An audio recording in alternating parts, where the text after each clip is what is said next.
যখন থাকবেন হোটেলের রুমের সাথে আপনার যে বাথরুম ভেতরে আছে কিনা না বাইরে সেগুলো দেখবেন। আপনার যে ধরনের দরকার সেই ধরনের নেবেন। আরেকটি যে বিষয় হচ্ছে নেটওয়ার্কে অনেক সময় নেটওয়ার্ক ডিস্টার্ব থাকে, ওয়াইফাই ডিস্টার্ব থাকে।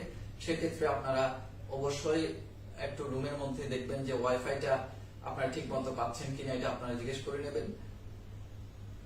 এই বিষয়গুলো আপনাদের সাথে শেয়ার করছি। আর আমরা যে সমস্ত হোটেল আপনাদের সামনে তুলে ধরছি এগুলো প্রাইসিং হচ্ছে 80 থেকে 400 টাকার ভেতরে। আপাতত আমরা যে রুমগুলো তুলে ধরছি এগুলো 80 থেকে 400 টাকার ভেতরে।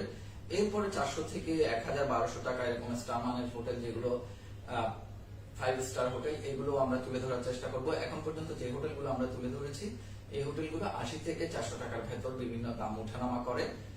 এগুলো সময় এবং চাহিদার প্রেক্ষিতের উপর বিবেচনা করে হোটেলের দাম ওঠানামা করে। এই জিনিসগুলো আপনারা খেয়াল রাখবেন।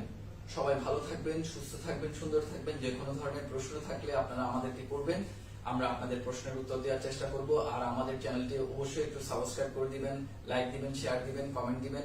আমাদের ভুল ত্রুটিগুলো আমাদেরকে ইনবক্স করে জানাবেন। আমাদের সাথে থাকবেন। আপনারা কোন হোটেলটির রিভিউ দেখতে চান, কোন হোটেলটির পরিচিতি দেখতে চান, সেই বিষয়গুলো আমাদেরকে বলবেন, আমরা চেষ্টা করব তুলে ধরার জন্য। সবাই ভালো থাকুন, সুস্থ থাকুন, সুন্দর থাকুন। মহান সৃষ্টিকর্তা সবাইকে হজ উমরা করার তৌফিক দান করুক, মক্কা মদিনাতে যাওয়ার তৌফিক দান করুক, ইবাদত বন্দেগী করার তৌফিক দান